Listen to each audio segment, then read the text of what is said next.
پنځم ون ډے میچ کې هم افغانستان آیرلینډ ته یو غټ شکست ورکو. دا میچ آیرلینډ ګټلو. افغانستان یو بایللی میچ د آیرلینډ نو ګټلو. په دې میچ کې عظمت الله عمردی زبردست بالینګ کړی دی. په بیټینګ کې رحمت شاه کیپټن ډیره زبردست سلیزه وخلې ده. د خپل لوبډلې دپاره د خپل ټیم دپاره یو بایللی میچ وګټلو. صدیق الله اتل په 2 رنزو باندې سلیزې نه پاتې شوی. هغه هم یو بیسټ اننګز کړی چې په هغې هم ډیټیل سره خبره کوو. چې په د 5 میچونو ون ډے سیریز و چې لومبنی میچ د باران په وجه خراب شوی او بقایا 4 واړه میچونه افغانستان وګټله. یعنی افغانستان په دې سیریز کې د آیرلینډ لوبډله کلین سویپ کړي.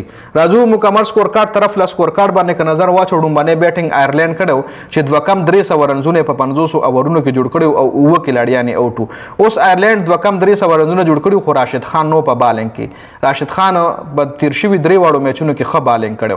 د آیرلینډ زیاتې وکټې راشد خان ایستلی وي. نن راشد خان نو د آیرلینډ بیټسمنانو ښه بیټینګ کړی دی. بلبرین 13 رنزونه جوړ کړي دي. پارک سټرلینګ کپتان 60 رنزونه جوړ کړي دي.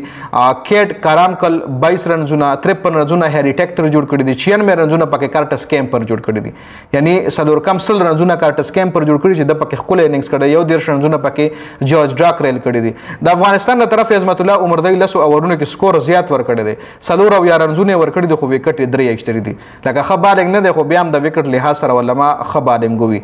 ضیاء الرحمن 10 اوورونو کې 53. سلیم صافي په 10 اوورونو کې 2 شپېته. یو وکټ سلیم صافي هم ایستري دی. الله محمد غزنفر 8 اوورونو کې 4 2 وکټې. ښه بالینګ الله محمد غزنفر کړی دی. اکانومي لحاظ سره هم او د وکټ لحاظ سره هم.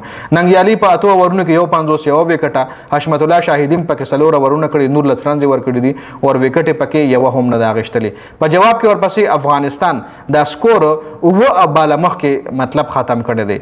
په اوه بالا ته سپیر پاتې شوي دي. او افغانستان سره اوپننګ چې کوم دی ناکامه شوی. ګورباز په 14 آوټ شوی دی. ابراهیم زدرن په 50 رنزونو.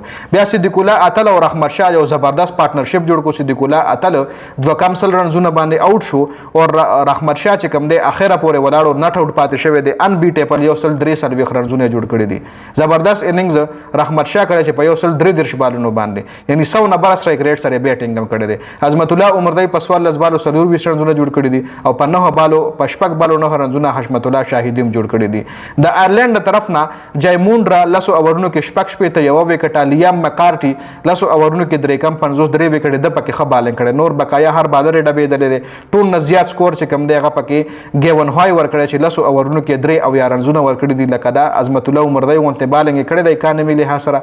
عظمت الله عمردی خو بیا هم 3 وکټې اخیستلي او د پکې یو وکټ هم نه دی اخیستلی. ټول ایکسپنسیو بالینګ چې کوم دی پکې د ګیون های کړی دی. جی نو دا مکمل سکور کارډ افغانستان ورسز آیرلینډ د 5 میچونو ون ډے سیریز و چې دا ون ډے سیریز افغانستان 4-0 سره وګټلو. یعنی 4 میچونه پکې شوي دي. په 5 کې یو باران خراب کړو او 4 واړه میچونه افغانستان په غټ مارجن باندې آیرلینډ نو وګټل. آیرلینډ په دې سیریز کې کلین سویپ کو. جی